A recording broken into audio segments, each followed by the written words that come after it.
우리에게 주신 하나님의 말씀은 고린도전서 6장 말씀입니다. 고린도전서 6장 말씀을 다 같이 한 절씩 교독하겠습니다. 너희 중에 누가 다른 이와 더불어 다툼이 있는데 구태여 불의한 자들 앞에서 고발하고 성도 앞에서 하지 아니하느냐?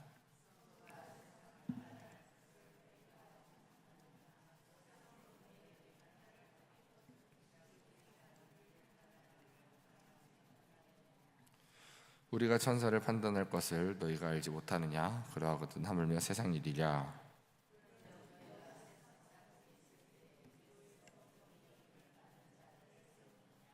내가 너희를 부끄럽게 하려 하여 이 말을 하노니 너희 가운데 그 형제 간의 일을 판단할 만한 지혜 있는 자가 이같이 하나도 없느냐?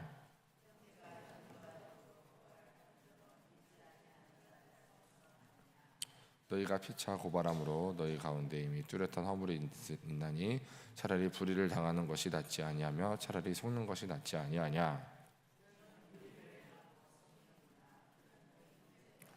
불의한 자가 하나님 나라를 유업으로 받지 못할 줄을 알지 못하느냐? 미혹을 받지 말라. 음행하는 자나 우상 숭배하는 자나 간음하는 자나 탐색하는 자나 남색하는 자나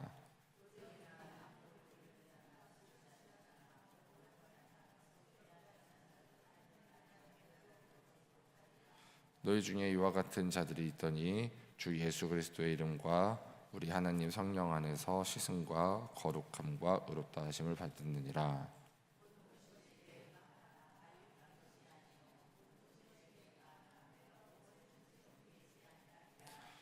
음식은 배를 위하여 있고 배는 음식을 위하여 있으나 하나님은 이것저것을 다 배하시리라. 몸은 음란을 위하여 있지 않고 오직 주를 위하여 있으며 주는 몸을 위하여 지시느니라.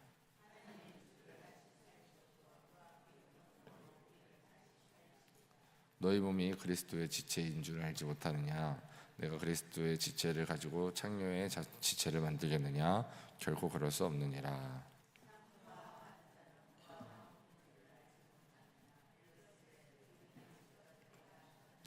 주와 합하는 자는 한 영이라.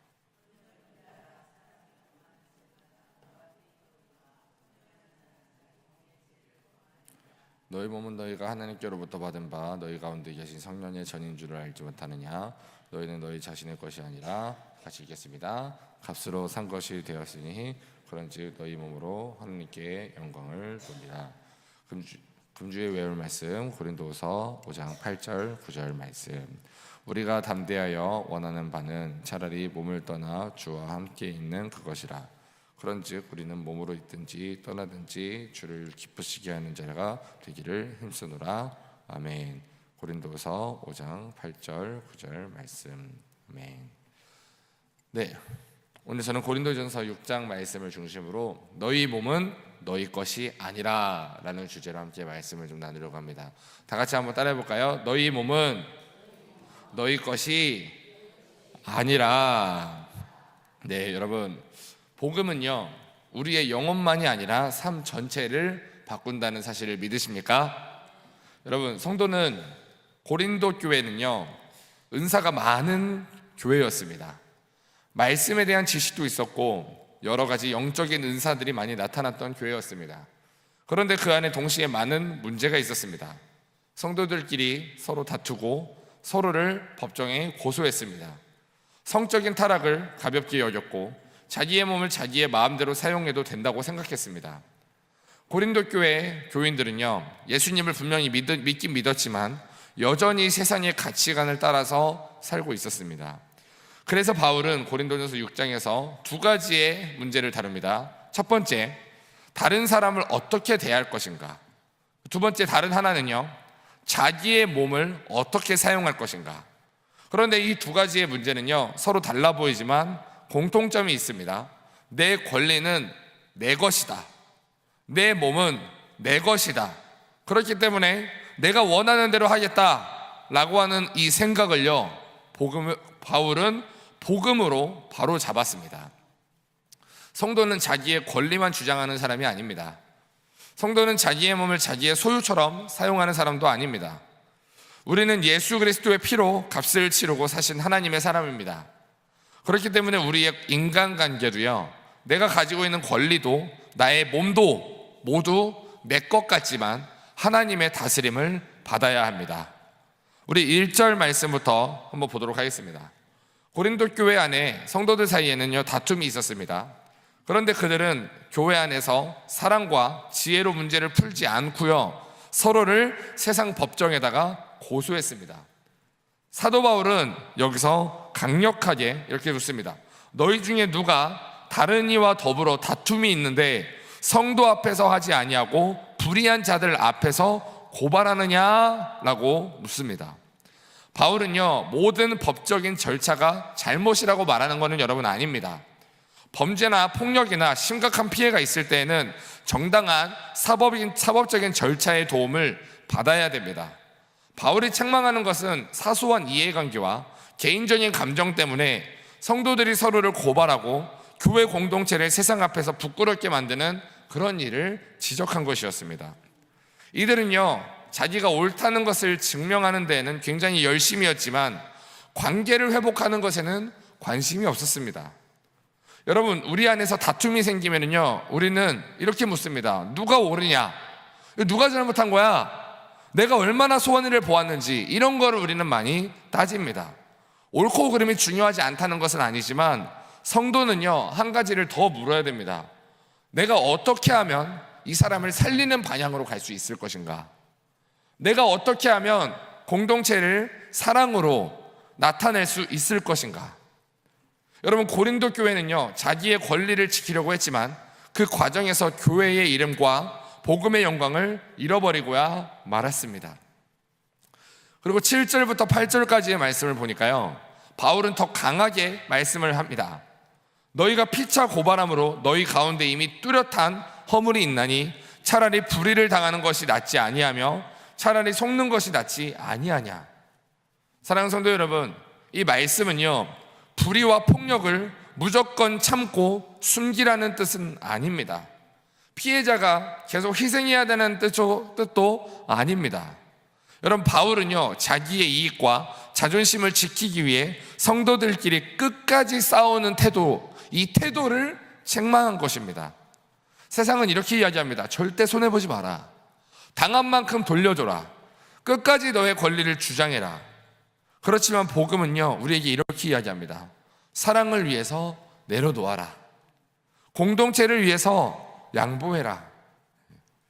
제가 최근에 어떤 한 분이요, 저한테 저 부당한 이야기를 참 많이 하는 분을 제가 만나게 됩니다. 여러분, 우리 뭐 성도님들 아닙니다. 여러분, 오해하시면 안 돼요. 어떤 분이 참 저한테 부당한 행동과 부당한 말을 참 많이 합니다. 근데 사실 그분은요, 선배예요. 근데 선배인데 선배 같지 못한 행동을 합니다. 솔직히 저는 선배 같지 않은 선배면 선배 취급을 안 해야 된다라는 생각이 굉장히 강한 사람입니다. 개인적으로는. 나이 먹고 나이 값을 못하면 나이 취급을 해주면 안 된다라는 생각을 갖고 있는 사람입니다. 그런데 자꾸만 제 안에서 두 마음이 싸우는 겁니다. 내가 저 인간을 그냥 무시해야 되나? 내가 저 인간을 볼 때마다 눈앞에서 내가 무시를 해줘야 되나? 그냥 인사를 했을 때도 뭐야 하고 그냥 무시하고 지나가줘야 되나? 근데 그러면은 또 하나님이 기뻐하실까? 라고 하는 이 질문도 항상 같이 드는 거예요. 그래서 바보같이 자존심도 없는 사람처럼 인사를 하면 헤헤 웃으면서 인사를 받을 때가 참 많습니다. 사실 이건 너무나도 마음이 힘든 일입니다, 저한테는. 그렇지만 우리 성도는요, 나에게 불의한 일과 내가 부당한 일을 당했을 때도 한 번 더 우리는 질문해 봐야 되는 것 같습니다. 물론 바보같이 그렇게 살라는 얘기는 절대 아닙니다. 그렇지만 우리가 한 번 더 나에게 그런 질문을 해보는 겁니다. 내가 이렇게 했을 때 하나님이 기뻐하실까? 내가 이렇게 하는 걸 하나님 앞에서 당당할까? 라고 하는 질문을 던지다 보면은 내 자아가 죽는 것을 경험하게 됩니다. 저는 죄송해요, 이제 목사님이거든요, 그분이. 전 그 인간을 목사라고 생각하지 않습니다. 누군지 모르시니까요, 여러분들이. 저는 그 인간을 목사라고 생각하지 않습니다. 저는 선배라고 생각하지 않습니다. 그렇지만 내가, 내 자아가 살아있어서 그렇다라는 것도 인정합니다. 내가 이러면 안 되는데, 내가 하나님 앞에 내 이런 혈기 하나도 내가 이렇게 컨트롤을 못하나? 라고 하는 저 자신이 참 미운 마음이 들 때가 있습니다. 여러분, 우리 교회 목사님 아닙니다. 여러분, 오해하시면 안 됩니다. 여러분, 9절부터 또 10절까지의 말씀을 보니까요, 바울은 이제 고린도 교회가 떠나야 할 죄의 삶을 구체적으로 이야기합니다. 음행하는 자, 우상숭배하는 자, 간음하는 자, 탐색하는 자, 남색하는 자, 도둑질하는 자, 탐욕하는 자, 술 취하는 자, 모욕하는 자, 속여서 빼앗는 자는 하나님의 나라를 유업으로 받지 못한다고 말합니다. 이 말씀은요, 한 번 죄를 지은 사람에게는 아무 소망이 없다 이런 뜻을 말하는 건 아닙니다. 그렇다면 우리 가운데 하나님 나라에 들어갈 사람은 아무도 없을 겁니다. 바울이 경고하는 것은요, 내 안에 그런 죄가 있는데 이 죄를 회개하지 않고 내 삶의 방식으로 받아들여서 계속 그 태도로 살아가는 태도를 말하고 있는 겁니다. 나는 원래 이렇게 말하는 사람이야. 이 정도는 괜찮지. 하나님도 이해하실 거야. 예수님을 믿으니 어떻게 살아도 상관없어. 이런 태도를요, 사도 바울은 강력하게 경고했습니다. 하나님의 나라를 유업으로 받을 수 없다. 성도 여러분, 은혜는요, 죄를 가볍게 여기지 하지 않습니다. 참된 은혜는 죄에서 반드시 돌이키게 합니다. 예수님께서 우리를 죄악 가운데 그대로 살도록 구원하신 게 아닙니다. 죄에서 건져내서 내가 새로운 삶을 살게 하시기 위해 예수님 우리를 구원하셨습니다. 여러분, 병원에서요, 의사가 병을 발견하고요, 치료제를 주었습니다. 그런데 환자가 약을 받았으니, 난 치료를 받았으니, 나는 술을 좋아하니까 술을 마셔야지 하면은요, 그 치료가 잘 되겠습니까? 절대 안 되겠죠. 은혜도 마찬가지입니다, 여러분. 용서받았으니 죄를 계속 지어도 된다? 이거는 잘못된 태도입니다. 용서받았기 때문에 이제는 우리가 죄에서 떠나 새롭게 살아야 합니다. 우리는 죄 때문에 구원을 받은 것이 아니라 죄로부터 구원을 받은 사람입니다. 우리 11절 말씀에도요, 바울은 죄를 경고한 뒤에 매우 중요한 말씀을 전합니다. 너희 중에 이와 같은 자들이 있더니 라고 과거형으로 이야기합니다. 있더니 라고 이야기합니다. 여러분, 고린도 교회 성도들 가운데도요, 과거에 이런 죄악 가운데 살던 사람들이 있었습니다. 그런데 바울은 이어서 말합니다. 주 예수 그리스도의 이름과 우리 하나님의 성령 안에서 씻음과 거룩함과 의롭다 하심을 받았느니라 라고 이야기합니다. 여러분, 이것이 바로 복음입니다. 너희가 원래 깨끗했기 때문에 교회에 들어왔다가 아닙니다. 너희가 스스로 죄를 이겼기 때문에 구원받았다도 아닙니다. 죄악 가운데 있었던 사람들이 너희가 죄악 가운데 있었더니 예수 그리스도의 이름으로 씻음을 받았습니다. 성령 안에서 거룩하게 되었습니다. 하나님께 의롭다 하심을 받았습니다. 여러분, 우리의 과거는요, 우리의 죄는요, 복음보다 크지 않습니다. 우리의 죄도요, 예수님의 피보다 크지 않습니다. 여러분, 한 청년이 저한테 와서 그런 고백을 나눠준 적이 있었습니다. 자기가 이제 조금 어릴 적부터 이렇게 몸을 함부로 대하는 삶을 살았다고 합니다. 이제 자매였는데, 그러다 보니까 이제 만나는 남자들마다 조금 이렇게 안 좋은 그런 성적인 문란한 생활을 조금 했었던 청년이 있었습니다. 그런데 내가 용서받을 수 있을까요? 라는 얘기를 합니다. 하나님이 그런 나를 용서하실까요? 여러분, 용서하실까요? 안 하실까요? 넌 더럽게 살았으니까 용서받을 수 없을까요? 아니죠, 여러분.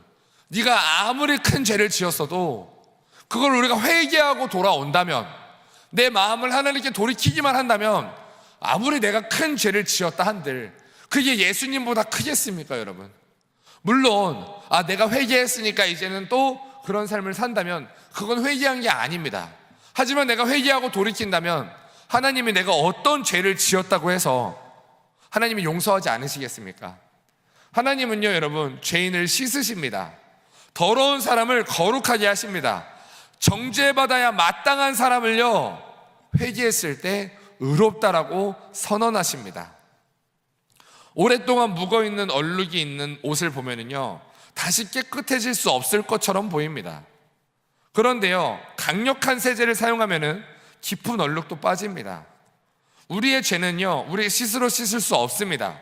아무리 노력하고 감추어도요, 마음의 죄는 없어지지 않습니다. 그러나 예수 그리스도의 피는요, 우리의 모든 죄를 씻어냅니다.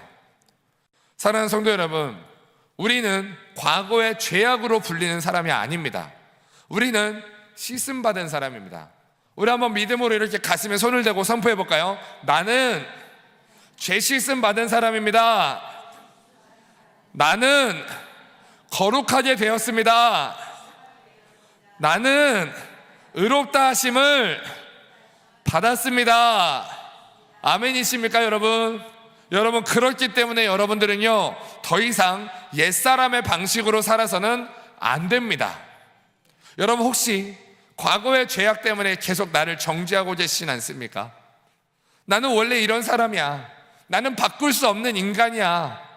하나님도 나를 바꿔주지 않아. 여러분, 그렇게 말하지 마십시오. 예수님 안에 있다면 우리의 이름은 죄인이 아니라 씻음받은 사람입니다. 동시에 그 은혜를 가볍게 여기지 마십시오. 씻음받은 사람답게 우리는 죄에서 떠나야 됩니다.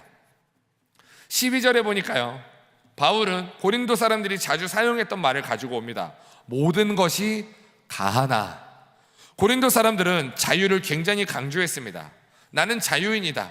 내가 원하는 대로 할 수 있다. 음식도 먹고 싶으면 먹는 거고 몸의 욕구도 채우고 싶으면 채우면 된다. 그러나 바울은요, 두 가지의 기준을 제시합니다. 첫 번째, 모든 것이 유익한 것은 아니다. 할 수 있다고 해서 다 해도 되는 것은 아니다. 두 번째, 무엇에도 얽매이지 않아야 한다. 내가 자유롭게 선택한다고 했는데 오히려 그것의 지배를 우리는 받을 수 있습니다. 사랑하는 성도 여러분, 이거는 매우 중요한 신앙의 기준입니다.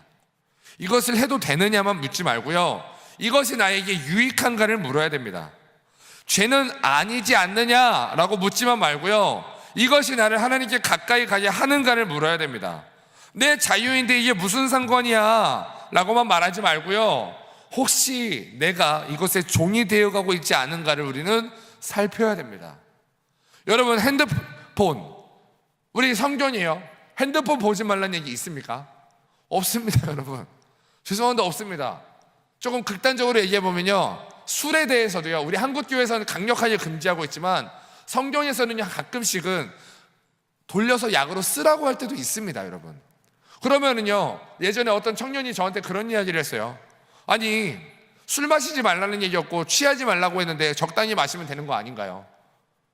여러분, 핸드폰, 요즘 청년들이요, 쇼츠 자꾸 보고 하는 거 많이 보시잖아요. 여러분, 이거 빠져있는 거 성경적으로 봤을 때 이게 죄인가요? 라고 물어보면 뭐라고 말을 해야 되겠어요? 성경에 핸드폰 하지 마라, 쇼츠 보지 마라 안 나와 있잖아요. 그럴 때 우리가요, 나에게 삼아야 되는 기준이 있습니다. 이것이 나에게 유익한가? 여러분, 핸드폰은요, 너무나도 유익한 도구입니다. 그렇죠? 핸드폰을 가지고 우리는 서로 연락도 하게 되고요, 교회 안 나오는 성도들이 있으면요, 연락해가지고 왜 안 나오냐고, 함께 예배하자고 권면할 수 있는 너무나도 좋은 도구입니다.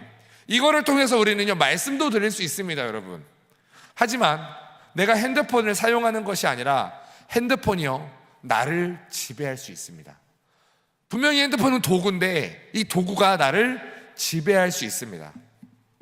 난 분명히 잠깐만 보려고 했는데 몇 시간을 보내고요, 기도와 말씀의 시간을 싹 다 빼앗아 버릴 수 있습니다. 이 핸드폰 자체가 악한 것은 아니지만요, 이 핸드폰이 나를 지배하기 시작한다면 이 핸드폰을 하는 것은 자유가 아닙니다. 요즘에 제가 이제 중고등부 아이들도 만나다 보면은 참 이 문제가 심각한 아이들이 너무 많습니다. 이번에요, 우리 중고등부 수련회를 갔어요. 아이들에게 핸드폰을 다 뺐고 시계도 다 빼앗습니다. 애들이 몇 시예요? 알려주면 안 돼요. 규칙이 그렇더라고요. 그래서 한 번은 되게 재밌는 이야기도 있었는데요, 어떤 한 아이가 이제 그날 기도회가 너무 길어져가지고요, 너무 애들이 다 뜨겁게 막 기도를 하는 거예요. 새벽 1시 반에 끝났습니다. 그리고 나서 애들이 이제 막 간식도 먹이고 이러니까요, 뭐 애들 자는 시간이 3시 뭐 이렇게 됐죠. 얼마나 피곤하겠어요. 그러니까 애들이 막 피곤해서 막 힘들어서 죽으려고 그러는 거예요. 빨리 막 가서 자야지 하고 가자마자 바로 잤습니다. 근데요, 다음날 아침 7시가 되면 기상시간이에요. 밖에서 징을 쨍 하고 칩니다. 그 애들은 몇 시에 잤는지 자기가 모르잖아요. 네. 애들이 물어봅니다. 선생님, 우리 몇 시간 잤어요? 제가 사실 그러면 안 되는데 제가 거짓말을 한번 했습니다. 우리 한 8시간 정도 잤을걸? 그래서 얘가 뭐라고 하는지 아세요? 어쩐지 개운하네요. 제가 차마 그 아이한테 솔직하게 말하지 못했습니다. 너무 미안하지만 지금도 제가 그 얘기를 못했어요, 여러분. 여러분, 이 핸드폰이요, 이 시계가요, 나를 지배합니다. 내가 4시간 잤는데 8시간 잤다고 말하니까요, 아, 개운하구나. 여러분, 4시간 잤다고 생각했으면 애가 막 다음날 자려고 했을 거예요. 아, 저 예배 안 가고 자면 안 돼요. 네. 근데요, 아이가 시간의 지배를 받고 핸드폰의 지배를 받던 것을 벗어나 보니까요, 내가 생각하기 나름이구나 라는 것을 깨닫더라고요. 여러분들 13절부터 17절까지의 말씀을 보니까요, 고린도 사람들은 음식과 배의 관계를 몸과 성적 요구에 적용했습니다. 배가 고프면 음식을 먹듯이 성적인 욕구가 생기면 채우면 되는 것이 아닌가. 여러분, 그러나 바울은 분명히 이야기합니다. 몸은 음란을 위하여 있지 않다. 주를 위해 있다. 성도는, 기독교 신앙은요, 몸을 하찮게 여기지 않습니다. 우리의 몸은 아무렇게나 사용하다가 버리는 껍데기가 아닙니다. 하나님께서 지으신 육체는 너무나도 소중합니다. 우리의 부활에 참여하게 될 육체입니다. 그리스도의 지체가 된 한 몸입니다. 그러므로 성적인 죄는요, 단순히 육체적인 행동으로 끝나지 않고요, 하나님께 속한 몸을 죄의 도구로 사용하는 일이 됩니다. 바울은 성도가 그리스도와 연합한 사람이라고 말합니다. 예수님을 믿는다는 것은 단지 예수님에 대한 지식을 갖는 것이 아니라 예수님과 하나가 되는 것을 말합니다. 우리 한번 따라해 볼까요? 예수님을 믿는 것은 예수님과 하나가 되는 것이다. 그렇기 때문에 우리의 몸을 어떻게 사용하는가는요, 이 신앙과 분리할 수가 없습니다. 교회에서 사용하는 성찬기는요, 우리는 함부로 다루지 않습니다. 그 물건 자체에 특별한 능력이 있어서인가요? 아니에요, 여러분. 그 물건이 거룩해서인가요? 아닙니다. 그런데 그 물건을 사용하는 목적이 거룩하게 구별되었기 때문입니다. 여러분, 우리의 몸은요, 하나님을 위해 구별된 몸입니다. 여러분들의 눈은요, 여러분들의 입은요, 여러분들의 손은요, 여러분들의 발은요, 생각과 성적인 모든 영역까지요, 하나님을 위해 사용돼야 됩니다. 여러분, 너무나도 잘 아시겠지만 이 성적인 거는요, 하나님이 주신 너무나도 아름다운 겁니다. 그렇기 때문에 자녀가 출산하게 되고 그 안에서 생명이 만들어지는 너무나도 값지고 너무나도 소중한 아름다운 것입니다. 그런데 그것을요, 거룩하게 쓰지 않을 때 문제가 심각해집니다. 사랑하는 성도 여러분, 거룩은요, 예배당 안에서만 필요한 게 아니라 아무도 보지 않는 방 안에서, 휴대전화 화면 앞에서, 연애와 결혼 생활 속에서, 우리의 생각과 시선 속에서 반드시 필요하다라는 사실을 믿으시기 바랍니다. 아멘. 여러분, 18절에 보니까요, 음행을 피하라 라고 얘기합니다. 여러분, 바울은요, 음행에 대해서 싸워 이겨라 라고 말하지 않습니다. 음행을 피하라 라고 말합니다. 여러분, 어떤 죄는요, 가까이 두고 이기려고 하면 안 됩니다.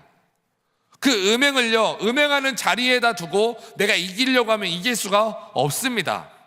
요셉이 보디발의 아내가 유혹했을 때 거기서 이기려고 하지 않았습니다. 그냥 그 자리를 피해서 도망가 버렸습니다.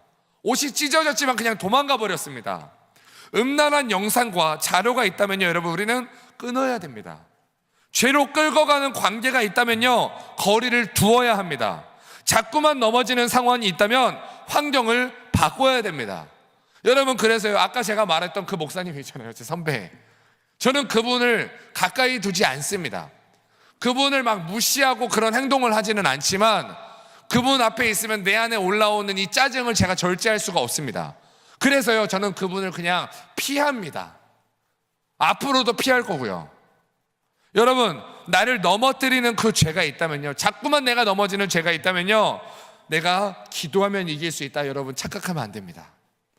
보기만 하고 행동하지 않으면 된다, 아, 조금은 괜찮다, 여러분, 나 자신을 믿으면 안 됩니다. 여러분, 불이 붙은 곳에서 옷에 불이 옮겨 붙지 않도록 하려면요, 멀리 떨어져야 됩니다. 불 가운데 서서 나는 타지 않을 수 있어, 나는 나를 잘 지킬 수 있어, 옷을 막 지키려고 하면은요, 이게 용기입니까? 그냥 미련한 거지. 이건 미련한 겁니다, 여러분. 죄도 마찬가지입니다. 죄를 이기는 유일한 한 가지 방법은요, 죄의 자리를 떠나는 겁니다. 사랑하는 성도 여러분, 피하는 방법은 비겁한 게 아닙니다. 자기의 연약함을 알고 그 생명을 지켜내는 지혜라는 사실을 믿으시기 바랍니다. 아멘. 여러분이 반복해서 넘어지는 통로는 혹시 무엇입니까? 특정한 시간에, 특정한 장소에서, 특정한 관계 속에서, 아니면 특정한 도구나 특정한 영상이나 애플리케이션이나 이런 것입니까, 여러분? 여러분, 회개는요, 마음으로 잘못을 인정하는 것에서 끝나는 게 아니라 죄로 가는 길을 끊어내고 돌이키는 것입니다. 아멘. 여러분, 19절에서도요, 몸은 성령의 전이라고 이야기합니다. 지금 시간이 벌써 이렇게 됐네요. 네, 마지막으로 20절 말씀에도요, 너희의 것 몸은 값으로 산 것이 되었으니 그런즉 너희의 몸으로 하나님께 영광을 돌리라고 이야기합니다. 여러분, 고린도전서 6장이 우리에게 주는 세 가지의 말씀이 있습니다. 우리 이것만 하고 마치도록 하겠습니다. 여러분, 고린도전서 6장을 통해서 우리는요, 세 가지를 붙잡기 원합니다. 첫 번째, 함께 따라하겠습니다. 나의 권리보다 그리스도의 사랑을 먼저 생각하겠습니다. 사랑하는 성도 여러분, 성도끼리 다투면서 세상 앞에서 서로를 무너뜨리는 것은 우리가 피해야 됩니다. 때로는 사랑을 위해 양보하고 먼저 사과하고 작은 손해를 감수할 수 있어야 됩니다. 물론 범죄의 영역이라면 그것은요, 세상 법정에 넘기는 것도 필요합니다. 제가 우리 청년들한테 이야기했습니다. 여러분, 우리 안에서 관계의 문제가 생기는 건 우리 안에서 풀어나가야겠지만, 우리 안에서 어떤 성적인 범죄나 어떤 절도의 문제나 이런 범죄의 문제가 나타난다면 그거는 교회 안에서 해결하지 않습니다. 청년 여러분, 그러면 반드시 저는 그거 고발합니다. 그거에 대해서 명확하게 해야 됩니다. 왜요? 그거는 교회에서 해결할 문제가 아니라 그 사람이 그 세상 법정에 가서 그 심판을 받는 과정에서 회개할 수 있도록 도와줘야 된다고 생각하거든요. 그렇지만 우리 안에서에 있는 작은 문제들은요, 우리가 서로 품어주고 기다려주고 인내해주는 것도 필요합니다. 두 번째, 우리 함께 믿음으로 선포하겠습니다. 씻음받은 사람의 정체성으로 살아갑시다. 여러분, 우리도 이전에는 죄 가운데 있었지만 예수님의 이름과 성령 안에서 씻음과 거룩함과 의롭다 하심을 받았습니다. 우리는요, 과거로 돌아가지 말고 새 사람다운 정체성을 가지고 살아내야 됩니다. 아멘. 마지막 세 번째입니다. 함께 믿음으로 선포하겠습니다. 나의 몸으로 하나님께 영광을 돌립니다. 여러분, 우리의 몸은 우리의 것이 아니라 성령이 거하시는 전입니다. 죄의 통로를 피하고 몸과 생각과 관계를 하나님이 기뻐하시는 일에 드려야 합니다. 사랑하는 성도 여러분, 오늘 이 새벽에 우리의 고백은 바로 이것입니다. 주님, 저는 저의 것이 아니라 주님의 것입니다. 나의 권리와 나의 관계와 나의 몸을 주님 뜻대로 사용하기를 원합니다. 예수님의 핏값으로 사신 나의 몸을 통해 오늘도 하나님께 영광을 돌리기 원합니다. 이런 고백으로 나아가는 여러분들이 되시기를 축복합니다. 기도하겠습니다. 하나님 아버지, 고린도전서의 6장의 말씀을 통해 오늘 우리의 관계와 우리의 몸을 돌아보게 하시니 감사합니다. 내가 옳다는 것을 주장하며 형제 자매를 아프게 했던 나의 모습을 용서하여 주시옵소서. 작은 이익과 나의 자존심 때문에 공동체의 사랑을 잃어버리지 않게 하시고 내가 먼저 낮아지고 용서하며 관계를 살리는 믿음을 허락하여 주시옵소서. 주님, 과거에는 우리가 죄악 가운데 살았으나 예수 그리스도의 이름과 성령 안에서 씻음과 거룩함과 의롭다 하심을 받았음을 믿습니다.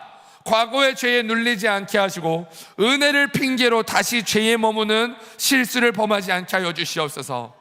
우리의 몸이 성령께서 거하는 전임을 기억하고 나의 눈과 입과 손과 발과 생각과 모든 것을 거룩하게 지켜 주시옵소서. 우리를 예수 그리스도의 귀한 핏값으로 사신 그 은혜를 잊지 않게 하시며 오늘 하루 우리의 말과 선택과 몸을 통해 하나님께 영광을 돌리며 살아가게 하여 주시옵소서. 이 예물을 하나님 귀한 손에 올려드립니다. 하나님께서 받으시고 하나님 영광을 받아 주시옵소서. 예수님의 이름으로 기도합니다. 아멘. 오늘 들은 말씀을 기억하며 주여 한번 주여 삼창하고 주여 한번 부르고 기도합니다. 주여.